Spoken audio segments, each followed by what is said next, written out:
సంస్థల ఎన్నికలు దగ్గర పడుతున్న వేళ బీసీలకు 42% రిజర్వేషన్లు సాధించాలనే లక్ష్యంతో ఢిల్లీ వెళ్లింది తెలంగాణ కాంగ్రెస్ బృందం.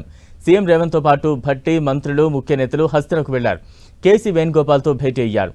బీహార్ వెళ్లి రాహుల్ ఓటర్ అధికార్ యాత్రలో పాల్గొనున్నారు. ఇటు Rajya Sabha MP, supreme court senior advocate Abhishek Manu సింఘ్వీతో భట్టి బృందం భేటీ అయింది. న్యాయ పోరాటంతోనైనా బీసీ రిజర్వేషన్ బిల్లు ఆమోదించుకోవాలని చూస్తున్న తెలంగాణ ప్రభుత్వం ఇదే విషయాన్ని సింఘ్వీకి వివరించింది. ఆయన నుంచి న్యాయ సలహాలు తీసుకుంది. దీనిపై నివేదికను రెడీ చేసి ఈ నెల 29న జరిగే కేబినెట్ భేటీలో పెడతామన్నారు డిప్యూటీ సీఎం భట్టి విక్రమార్క. తెలంగాణ రాష్ట్రం నుంచి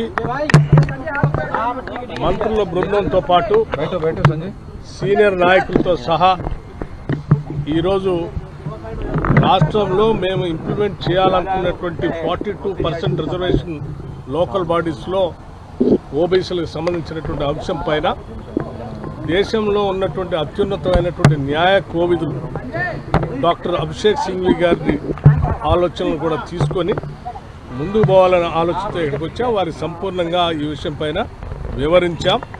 వారు కూడా లోతుగా అధ్యయనం చేసి మాకు చేయాల్సినటువంటి సూచనలు చేశారు. మేము తదుపరి రిపోర్ట్ని క్యాబినెట్లో హైదరాబాద్లో వారి క్యాబినెట్